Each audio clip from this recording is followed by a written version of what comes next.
Hi, thanks for watching again, episode number 81 of the Doctor Podcast Show. And we would really appreciate it if you could subscribe and follow and like this episode and repost it as well. I'm sure you'll really enjoy it and learn a lot today. My name is Dr. Robert Cykiert. I'm the host of the Doctor Podcast Show. As you know, I'm an ophthalmologist, so one of my favorite songs is Don't It Make My Brown Eyes Blue by Crystal Gayle. Watch this video. All the pretty girls walk like this.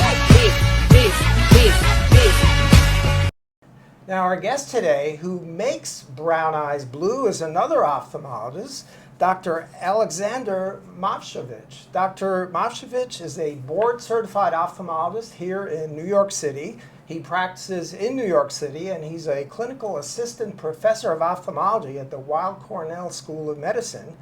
He's a pioneer in surgery that changes eye color, and so I'm really pleased to have him as a guest today to tell us all about that.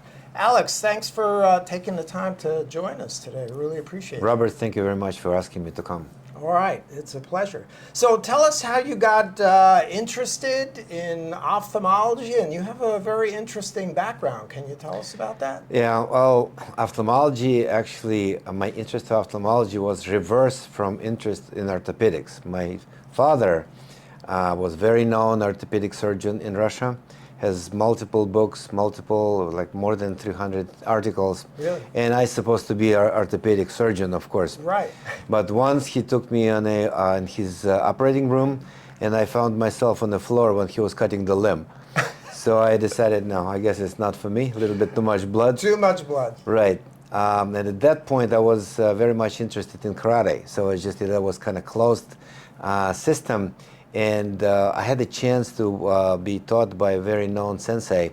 So I was training myself like 6 or 7 days a week. So I eventually became sick. So I just got inflammation, and one eye of mine became really sick to the point that I couldn't see anything. Really? But the other one, it started dropped to like 50%. So I ended up to be in the hospital. Wow. And yeah, that was inflammation of some kind. And I was all these kind of tests and stuff like that. So I started to learn ophthalmology being a patient.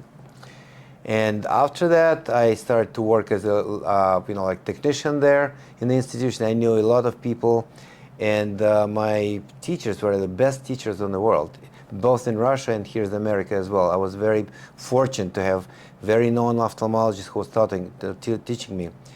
From the beginning, I like the inventions. You know, being a student, I had more than 10 like patents, Russian way of making patents, yeah. And I was accepted in ophthalmology in one of the biggest institutions in Moscow, where I did my Ph.D. and then almost finished my doctorate, but just we decided to leave Russia because some political things. Right. Actually, it's not completely true. I just had 3 kids, and at that point, and it was very difficult to listen every time. Oh, he's kids and his ticket. He's going cutting the line. So I didn't cut the line. I just basically had all these patients helping me. But my wife was fed up with this very much, and eventually I was interested in visiting America. And a friend of mine introduced me to one of the very known ophthalmologists in New York. Dr. Charles Capens, that's one of the fathers actually of ophthalmology and the retinal surgery. Right. And turned out to be that at that point my English was below the table significantly, and so but I speak French. Oh. So when I started speaking French to him, turned out to be he's from Swiss, and that's opened my doors. So I basically went to his operating room, and he invited me to his international society, and actually I have a book signed by him and Mackenzie Freeman, who is his right hand, stating like to Crown Prince of the Russian vitrectomy surgery. I was like, that's like a monument in my library. And that's why that's just started. And then I was in Russia, trained by, as I said, by very good specialists and taught by them. So I started to do interesting things in vitreoretinal surgery. And turned out to be what I started doing there already was done in States because the delay in literature in Moscow was like about 6 months. So by the time I finished my experiments, it turned out to be it's already done here. I see. But because I was thinking, okay, I'm going to have another idea. But Dr. Stanley Chang, who invented the use of the liquid perfluorocarbons and gases as well, he read my article and he said, well, you know, I was accepted actually in Cornell not because of him, but because of Dr. Linkoff. And Dr. Linkoff You was know all these famous pretty much. ophthalmologists. That's Yeah. what I'm saying. That's all my Top teachers. people, All right. my teachers, yeah. Right. And basically, Linkoff at that point was treating retinal detachment with inflating balloons. And balloons, that's a funny story, actually. I don't know whether you're going to cut this story or not, but in order to make the balloon, it's kind of like the balloon for the brain or heart surgery, but I couldn't get it in Russia. So I went to the enterprise which is producing condoms because I need the silicone. Wow. So yeah, and in order to get the small balloons, you need to take the little spheres and you plunge it in the silicone, bake it in the stove, plunge it again, and so eventually it technically could like a small condom. Then you attach it to the catheter, and I started to use for retinal detachment, and that way we started to be friends with Dr. Linkoff and Ingrid Kreisig. They invited me to them, and so that's how I ended up to be in America. So urology helped ophthalmology. Well, it's Almost. right, almost there. But that was a very interesting start. And Right. And so then you trained at Cornell and you did a retina fellowship. yeah, But now you're doing corneal procedures that change people's eye colors. How did you become interested in that? one of my friends actually, when Dr. Linkoff and Dr. Kasich invited me in Germany for lecturing, was my guide, and I didn't, as I told you, I didn't speak English much. So I tried to use French words, and it turned out to be this person was French. And so we became friends for like 20 years. I was taking care of his kids, and he was taking care of my kids, Dr. Francis Ferrari. Then one day he called me up and said, listen, I did something which you wouldn't expect me to do. And what is it? It's like, I changed the color. Like, bullshit, it cannot be done. So like, okay, he Sorry sent, about that. right, sorry about that. But he sent me the testimony of one of the patients saying, Dr. Ferrari, you changed my life, da da da. And so I said, well, I'm coming. Let me take a look. So we went to Strasbourg where he was his clinic. How long ago was this? That was 7 years ago. 7 years. Okay. And I saw 3 patients he was operating, and I understood I'm interested as well. Wow. So that's where you got the idea to Right. change the eye color. Now, you perform surgeries in New York only or in other places as If you're well? asking about Kerato, which is the Yeah. change of the color, now we opened the other office in Miami, in Florida. Wow. So it's Manhattan and Florida.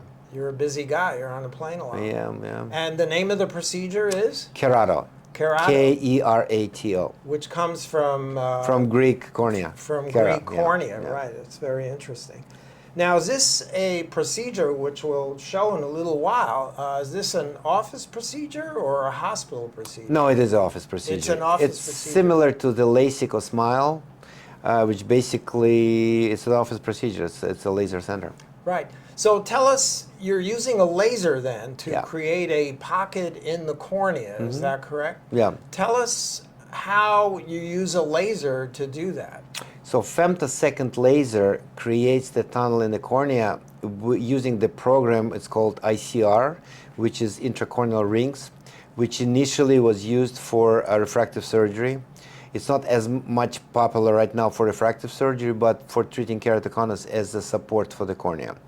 But technology is basically femtosecond laser, which creates separation of the tissue in a certain depth of the cornea. Right. So you can program it, and we're using it off-label, like changing the size of the tunnel, which basically mimics the kind of like picture of the cornea, of the iris, but the pigment is in the cornea. Wow, very interesting. Yeah, so that pocket that you've created with the femtosecond laser is used to treat keratoconus. So you just adapted that to make it work for this procedure. Yep. Now, so this is the same. You have a femtosecond laser in your office, then? It's you a laser use? center, which we use it for different reasons. As I said, for smile, Right. and for creating of the flaps for LASIK. I see. Okay. Now, once you create this tunnel in the cornea using the laser, and by the way, how deep in the cornea is this? The cornea is about 600-700 microns. It's something between 600 and 400, Okay. 80, say. But we, using this parameter, we're trying not to do the procedure if it's the size of the cornea less than 480, because of the for safety reasons. Right. But the depth of the procedure is usually something between 250 and 175 microns. So that's very safe. You're far away from Yeah. the back of the cornea, the endothelial Exactly. cells, and the front of the cornea as well. That's great. Now, you then enlarge this tunnel with special instruments, which we'll show in the video. Yeah. And then you inject a dye into the tunnel. Is that how you do it? It is correct. Yeah, it's a special instrument which I developed. But basically, idea is that the cornea is actually not round; it's elliptical.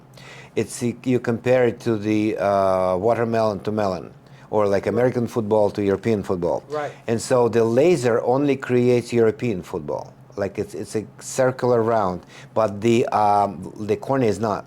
So you need to adjust the size and the position of the this tunnel to the periphery of the cornea in order to get so-called limbal ring, which is a dark ring around the color.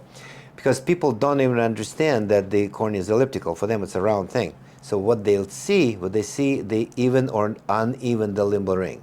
And so that's what you're adjusting with the sharp instruments. I see. So you create that special tunnel, and then you put the dye in there. Exactly. How long does the whole procedure take to do from beginning to end? I would say something between 20 minutes and 40 minutes. 20 to 40 Yeah, minutes. but realistically, it's like 25 to 30. Is there any pain involved, or you're No. numbing the eye? There is no So- pain. It's a topical drops which we use like for measuring pressure, for instance, or even do Right. the cataract surgery through the cornea. Right. There's no injection. It's just the drops, and the people So do it's not kind of feel like pain at all. LASIK. I do LASIK, and Pretty I just much, use yeah. topical eye drops Yeah. to numb the cornea, and the patient has no pain. Mm-hmm. What colors are available for you to change to? I'm working with the company, French company Biotics Facia. We're developing colors together. We have like experimental protocol doing these things. Available is 9 colors at this point to 9? use. Wow. Yeah, but we continuing developing the colors because of the not only cosmetic question but also stability. Right. What's the most popular color right now that people want to get? It depends on ethnicity, actually. I would say between Hispanic people, regardless of the gender, it still would be like honey gold followed by green. Between black people, it's more green than this, but still also some kind of like hazel or honey gold.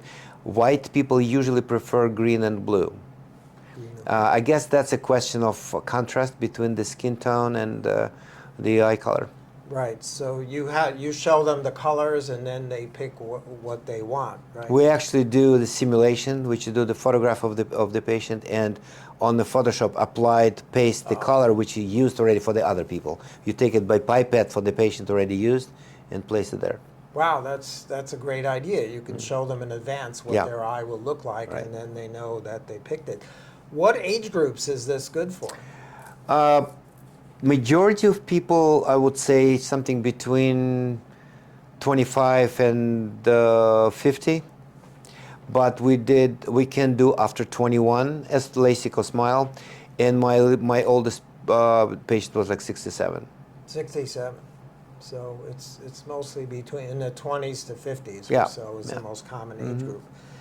Is this surgery more popular with men or women or both? Or Both, but I would say ratio is 2/3 women and 1/3 men. that's interesting. Now, What are the reasons that people tell you they want to change their eye color? Because you're born with a certain eye color and stays with you pretty much by age 1. Your eye color is fixed and it's good for the next 100 years. Why do people come to you and say, I want my eye color changed? I would say it's a threefold. The smallest part of the people who's interested at people who so-called born with the wrong color. They feel from the beginning, like some people feel that the gender is wrong. Right. Same thing with the color. It probably maybe like 10%. About the biggest group would be people who just want embellishing of some kind, like, any cosmetic things. Right. And that's probably, I would say, maybe 60% of people. The other 20, if I'm calculating correctly, would be somebody who likes just to follow the trend. Oh, that's great, let's do that. Why they don't do the color contact lenses? Again, it's a choice. It's a choice. Right. They don't. Why you drive Mercedes, not BMW, not Honda? It's just a choice. Right. It's similar with LASIK. They just don't want to wear contact lenses or Yeah. glasses, so they have LASIK done. Now, do you exclude some patients because you don't think they're good candidates, either physically or mentally? Both, actually. Both. I would say there's a absolute exclusion and relative exclusion. Absolute would be damage of the cornea, which could interfere with the formation of the tunnel. That would be full transplant of the cornea, for instance, or the refractive procedure of radial keratotomy, which is basically cuts to like almost 98%. So you basically can run the danger of ruining the cornea. Right. So obviously you're not going to do it. Also, deep scars, which may interfere with that, the same reason. Relative contraindication would be uncontrolled diabetes, uncontrolled glaucoma, something which need to be treated regularly and like in a serious way. It's first, I didn't take people with glaucoma at all until I showed that the visual field could be performed without problems. That gonioscopy could be done without problems. Any treatment for glaucoma done without problems. So that I start taking these people, and usually if they uncontrolled, I tell them, listen, you might need some more serious treatment than just the color of the eye. So I wouldn't mess with that. So that should be reasonable. Like, everything in moderation, including moderation itself. Right. Unfortunately, not it's not me. It's Mark Twain. But anyway, I agree with this statement. Right. So that would be one. Two would be something like collagen disease, like scleroderma or something like with lupus, lupus, yeah, arthritis, which could be related with eyes. like stroma. I mean, like scar formation, keloids, of this type of things, which you in the future may be a problem. Or if they've had herpes infection of the cornea before. Well, yeah, that would be already corneal damage. Yeah, Right. You that's don't want to do that. Yes, I wouldn't do that. Especially if it's like, they did have herpes, and then immunological response may be dropped for some reason, they're going to get it again, and that would be contraindication. That's Yes. a problem. Does the dye interfere with measuring the pressure in the eye? Because as No. you know, so No. you can still do applanation, check the pressure, and monitor patients. Basically, what happens, it's very difficult even to measure how much dye is there. Because when you open the channel is a slit. And if you want to do good cosmetical result, you don't do too much of pigment. Otherwise, it's just looking like dragon. So that's to begin with small amount of paint. And the tunnel pretty much closed.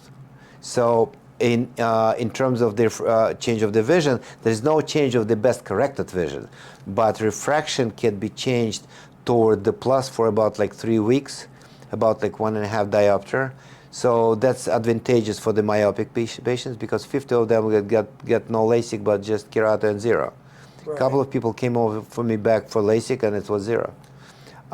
For hyperopic people who is plus, it may be a little bit more difficult if they like in the middle age because they may start earlier to use glasses for reading. I see. So it slightly changes the curvature of the cornea. Temporarily. Temporarily. I see. And how long does the eye color last? Is it a permanent forever thing, or does it last just a few years? It depends on the color. because the color is not just the color, it's the different minerals. One mineral may be more stable than the other. For instance, blue colors, it's only one mineral which you can use, because we don't want to use organic matter, because it might give you allergy or an not intoxication, but not tolerance well. So blue color is not that stable. That's why we invented gray color, which is black and white. But together, it does gives you gray impression. But also interesting that, you know, the lighter the color, the more reflecting effect rather than absorption. So then why some people say, okay, I have the guys which sometimes blue, sometimes green. Look what you're wearing. It's reflecting whatever is surrounding you. Okay. So to that extent, the gray may look like a blue if you dress by blue. Right. Now, the dye, you're saying it's not organic material. No. What is it? It's the minerals. It's minerals. It's either it's like it's the minerals or salt of the minerals. I see. And obviously it's sterile. Yeah, of course. How do you know about this dye? How long has it been around? How long has it been tested? The dye which we're using specifically with this company is known for more than 20 years for medical reasons. 20 years? Yeah. Wow. It was first, second, and now third generation of purification. The dye specifically using for keratopigmentation has very high level of purification. I'm not even talking about sterilization. It's gamma, or, well, some company do autoclaving, but gamma will be much more kind of like reliable, I think. Right, so it's sterile. And, yeah, definitely sterile, right. No question. Because one of the problem could be it's a foreign body. If you not only foreign body, but also it's not sterile, you understand what's going to happen. Trouble. And no, that's not a no and no. That was tested for toxicology, like embryology and so on back in France. And that's why they have CE marking, which is, well, kind of like similar to our FDA approval. Right. So this has been tested and worked out in France, but not it's not FDA approved in the US. No, we're on the way of dealing with the FDA approval process at this point. Right. We're kind of close to start already because we had some special, the requirement for testing in Europe and States are different. So when they retested the pigment which we done together, they they use the requirement for both Europe and America. So it's going to be much easier for us to do FDA approval here. Interesting. Because, the FDA doesn't regulate the dyes that are used for tattoos. Exactly. So it's catch-22. It's kind of, tattoo doesn't need any FDA approval, but something which you use in the eye does. Right. So that's kind of like in between the two. And you let your patients know that this is off-label laser use and off-label dye, and it's not approved by the FDA. Definitely. If people are contact lens wearers, can they have this procedure done, and then after the eyes heal, they can start wearing their contact lenses again? Yes, both of that. It's a lot of people who wear contact lenses. Specifically, they use contact lenses with the color, and that's one of the reasons to come to us. And yes, you can put the contact lenses after that. In the matter of fact, right after the surgery, after we clean the eye from the additional extra color pigment on the top, we put contact lens on as a band-aid, because you have two cuts and you don't want the people to be like in pain. Right. So you use a bandage contact lens for a few days, probably. 24 hours. 24 hours. Okay, and then it heals up. Now, the procedure is a cosmetic procedure, obviously, so I assume it's not covered by insurance of any kind, is that right? Well, this procedure actually started as medical, not cosmetic. Cosmetic probably last maybe 12 years. But it's not covered by insurance. But what I'm trying to get here, people like trauma of the iris, or just genetical insufficiency of the iris, or albino people, I think it should be covered by insurance because it's medical necessity to my mind. Corneal tattooing has been around a long, long time for patients with various types of scars or iris abnormalities, as you mentioned. I'm not sure they cover it by insurance, though. I don't know if it's covered or not. I It's don't not think that so. common a procedure, but this seems like it's more scientific and exact than It's procedure. actually both. The father of this procedure of keratopigmentation, who first promoted this, and basically I think it's the biggest research by him, is Dr. Jorge Alio from Spain.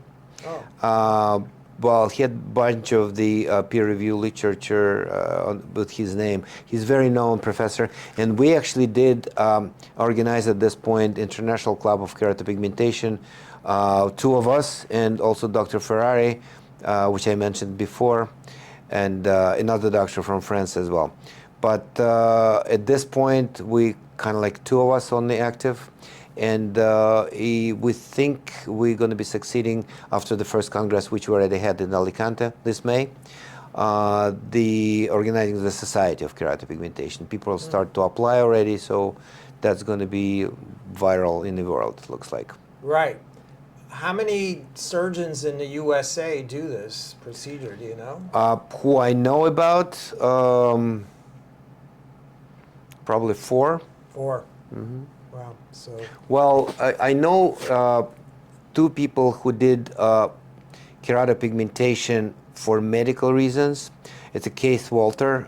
He did it in, I think he has the track record of several years, and he had just had an article about this. I think the reason was like covering of the monocular double vision from the PI, from the peripheral iridectomy. Right. There are other people who starting doing it, and in a couple of states, you know, I don't know if you need the names or not, No, but it's about like 4 or 5 people. 4 or 5 people. All right. So you mentioned it's not covered by insurance. What does it cost? Does it cost, or what's the price? They're different two questions. Tell me both. Yeah. It's relatively expensive as an overhead as well, because the laser itself is pretty expensive. The pigment is expensive, and the work is kind of expensive because but the cost for the price for the surgery is $12,000. Obviously, there are some. For instance, in our practice, we give good discount for people, for firefighters, for medical people, for like people military, whoever is in the front line. Right. Also, of course, like, you know, there are some time of the year which you give discounts as well, but, you know. Right. Yeah, there are expenses associated with it. But even though that's pretty expensive, if you look at some plastic surgery procedures like rhinoplasties or breast enlargement or liposuction, they're much more expensive than that. So yeah, I don't think it's expensive. It's expensive, just you need to pay money. Right. It's not over expensive price comparing, like you said, over other things, but still money. Right. So, Alex, we're going to show a video of you doing the procedure. If you could just explain to us what you're doing. Okay, so at this point, first thing you just saw at the formation of the channel by the laser, and then you see the special spatula which opens basically the tunnel through the vertical cuts. After that, after it's open, I place the specially designed curved spatula inside, and I open the channel which was created by the laser by separation of the neighboring cell layer. So after that is open, I basically put the pigment inside in order Is to... the pigment on that instrument? Yeah, pigment I placed on the instrument, and I inserted in the channel to see what's the actually boundary of the channel comparing to the boundary of the cornea. So now when I understand that it's a relatively large distance between the external part of the channel and the limbal area of the cornea, I use a different instrument, which is actually patented at this point, which allows me to enlarge the tunnel the way that's the limbal ring, which is a dark line around this color, would be equal and symmetrical around the corner. So that takes a little time, or a little bit more time, because different areas of the enlargement requires more or less attention. Also, I have to say that sometimes the channel is not in the center of the cornea, and that's not because the laser is not right, or I did a bad job. It's just because the visual axis is not necessarily in the center of the cornea.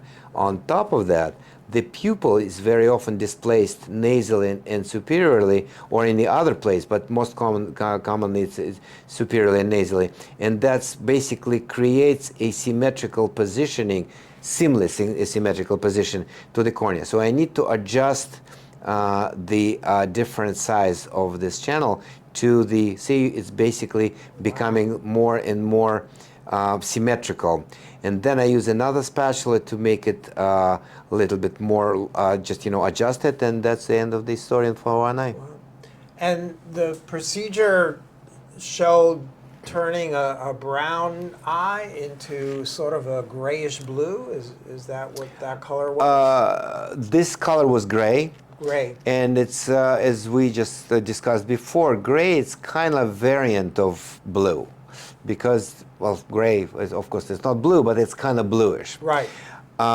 That's a very stable color because, as I mentioned, blue mineral is not that stable, unfortunately. In 30% of people, like in a year, approximately bleaches out a little bit. I see. So, yes, that was a gray color, and that probably one of the most best regarded and demanded at this point. Right.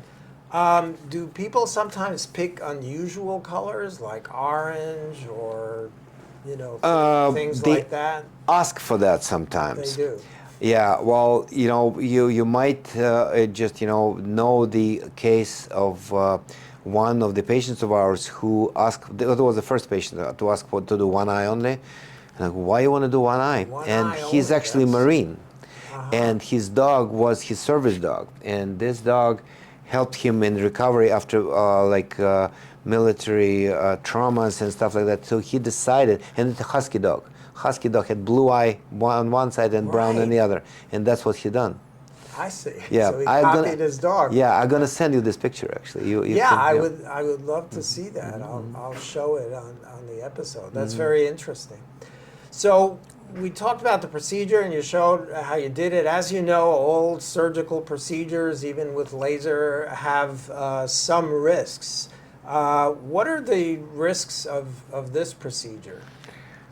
Well, it's not that many, as you mentioned, as the LASIK. If it's programmed properly, if the patient is aware of whatever is going on and don't do it like brisk movements, it's basically not complications related to the laser.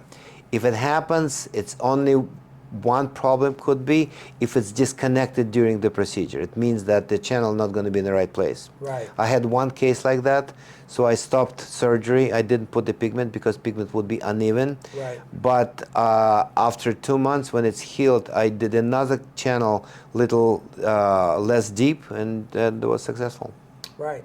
Can you use that tunneling spatula first without the dye to see if it goes through completely to make sure that you have a proper tunnel? That's what we usually do. Right. Especially if you do with some special situations when you're not sure 100%, like after cataract surgery already done, or sometimes after LASIK if it's done, you want to make sure that you're not coalescing with the previous wound or previous level. Right. So I do opening first in one eye, same opening in the other, and only after that I put the pigment if it's successful. Right. How long a follow-up do you have now with your patients that you've treated? Well, I do that for already more than 5 years. So my first patients were 5 years. Well, anniversary pretty much was just, we became friends with her. Oh, right. And usually I see patients next day, not usually, all the time next day. I ask them to come over like in 3 months and 6 months if they can. But majority of them not neighbors. I mean, like from different states, sometimes from different countries. Because there are very few people doing this. Yeah, so I would say really regularly follow-up would be probably for 10% of the people. I ask them if they cannot come, send me the photograph and refractive power of their eyes, but by optometrist or ophthalmologist, just to see the trend. Right.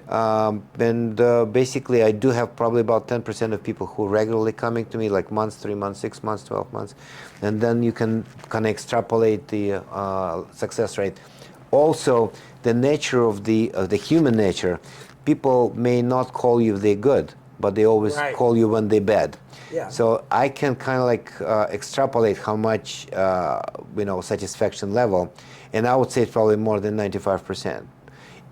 I send the questionnaire for a specific group of people which I was interested in, and it's probably about 87 to 90%. And again, if you dig deeper, you may ask why you're not satisfied. It may be not related to keratopigmentation at all.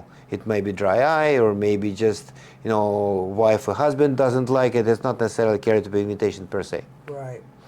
What symptoms do patients have during the first week after the procedure? Do they have tearing, light sensitivity, dryness? Well, we just proposed 24 to 72 hours window for them to be kind of not worrying, because it would be some degree of discomfort, some degree of light sensitivity, some degree of tearing. It's still not many people. I would say 2 standard deviation from the mean is within 2 days done. There are some people who is more sensitive than the others, as like everything else. Right. There are some people who require more pigment, just want it to be more noticed, which is not my favorite way of doing it. I actually ask them to reconsider and do slightly less than they want, and I show them that first. And if Right. they really want to do it, because it's a big contrast. You don't, even if you know what you want to do, you still don't expect how much different you're going to be as soon as you sit down on the bed. And Right. some people are like, wow, that's why I propose them to do a little bit less than they ask me. But still answering the question about the light sensitivity and stuff, it's still to some degree dose dependent, I think. So because it's manipulation a little bit longer, maybe the material itself a little bit more. So some people may be light sensitive for longer than 3 days. It's still not that many, but I would say maybe another 15% would be like a week. Minimal, like maybe 5% more than that, but usually it's related to dryness as well. Right. Have you ever had a perforation during either the tunneling or with that special curved spatula that you have? I don't want to jinx, but I didn't. All right. That's good to know. By the way, how many cases have you done already in the last 5 years? At this point, more than 1,200. 1,200. Wow. That's a huge number. So you do have follow-up, even though they're not here. You hear about it if there's an issue. Can the dye leak into the eye from the cornea? No. It cannot. No, because the channel is in the middle of the stroma. Right. There's no connection to this. Right. The question could be, could it be leaking through the wound, say like post-cataract wound? Right. I don't take people on the table earlier than 6 months, actually in a year. And then I do specific movements around the wound, so they're not, they're not involved in the pigmentation. Right. And also, as I mentioned, I first open the channel, make sure that there is no connection to the inner or outer side, and then only after that I would pigment. So leakage, no. It hasn't happened. No. Because with LASIK, it's very, very rare, but occasionally as you're doing the procedure, an air bubble gets into the anterior chamber, which means that, I don't know if you've ever seen Really? it. I never saw that. I've had 2 patients over the last 20 years where there's an air bubble. And it's reported in literature. It's very rare. It goes away, but somehow the air bubbles track through the cornea past Descemet's membrane and get into the anterior Do you chamber. think it might be related to the vacuum applied? So it's like a gas formation? Because I just hardly can imagine percolation of the air inside, especially there is no air under the flap. The first time I saw it, I was hardly believe concerned, that's related. But fortunately, I was at a conference about a week before where they presented a few cases of the Very interesting. air I bubbles need to in read it. on this. I never heard about this. Yeah, it's very rare, but it occasionally happens. But you've had no leakage. Nope. Now, you mentioned cataract surgery a few times.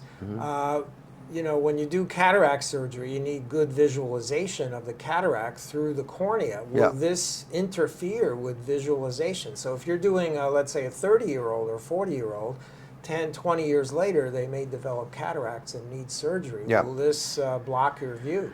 Well, we're not doing the inner diameter of the tunnel less than 5 millimeters.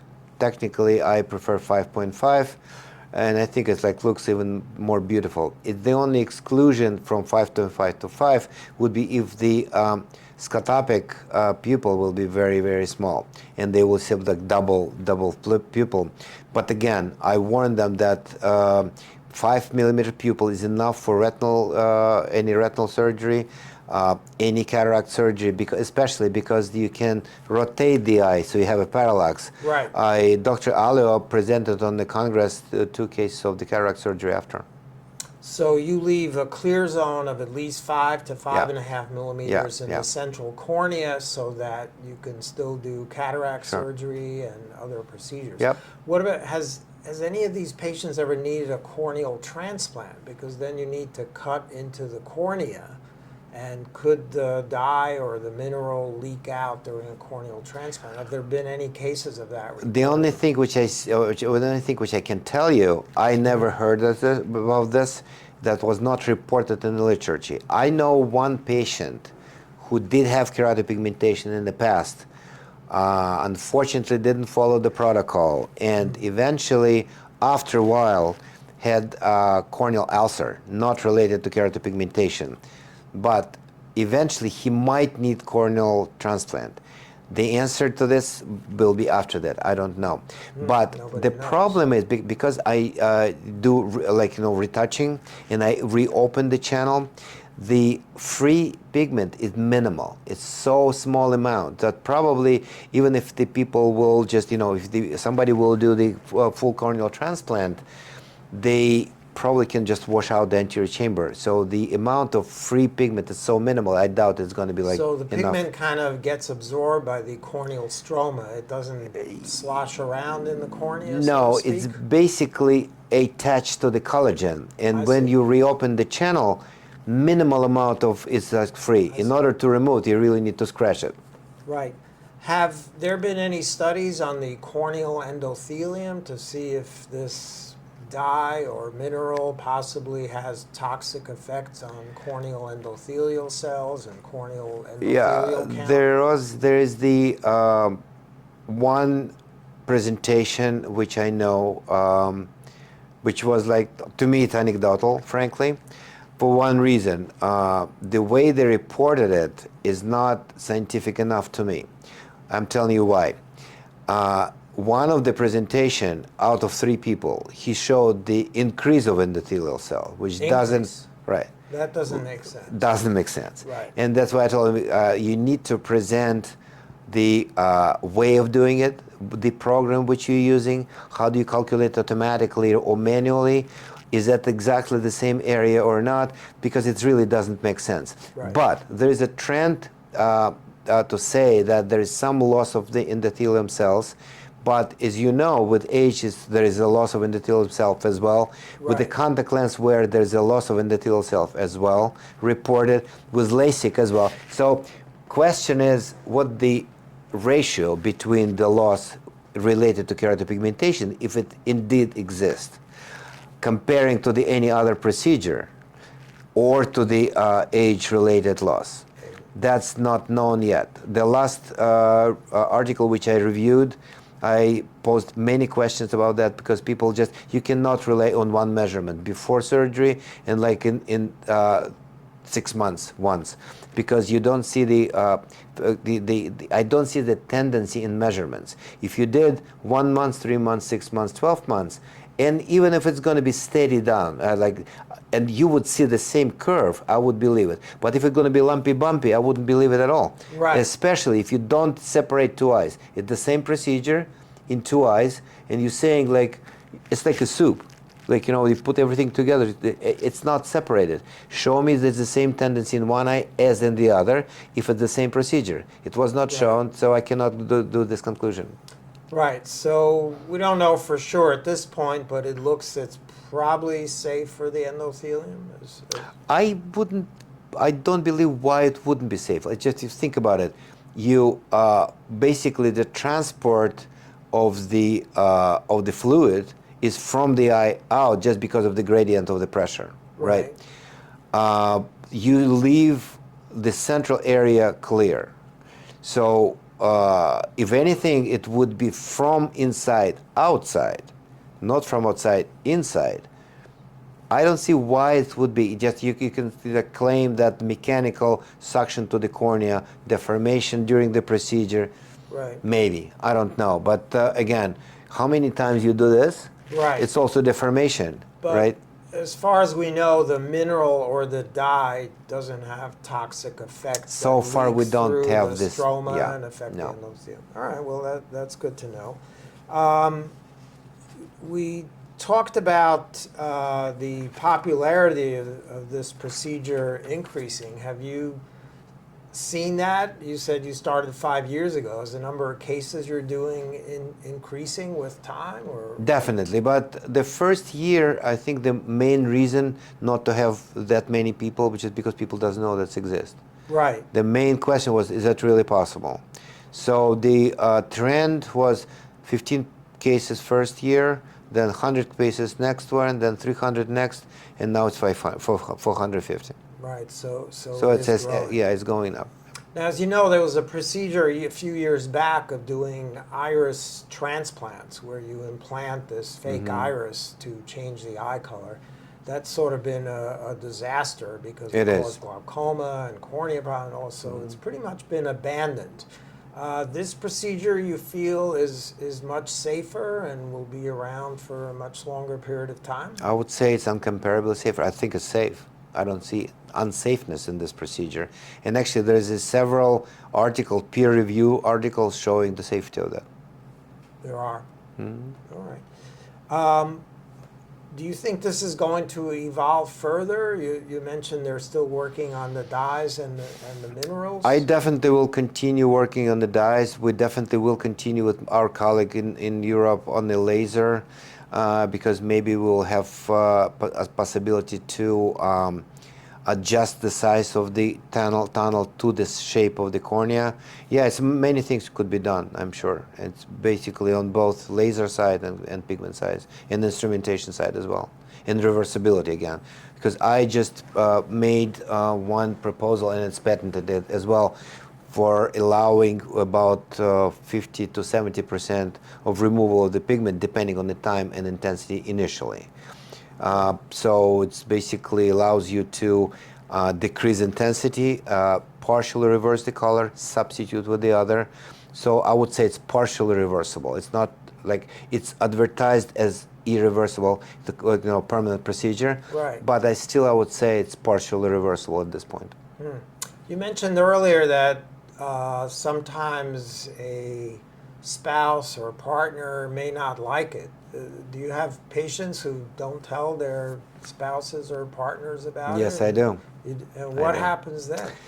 The one which I know came back and said, please remove as much as you can and just reverse as much as you can because they're like really on the verge of divorce. Really? Yeah. Wow. There are people who just choosing their own wish for the color against the husband. So I know divorces as well. But again, well, listen, it's a human factor. You choose what you want if you're strong enough, or you somewhat subliminal to the situation or somebody. Well, we're all human. We have weaknesses and strengths. Right. Yeah, things happen.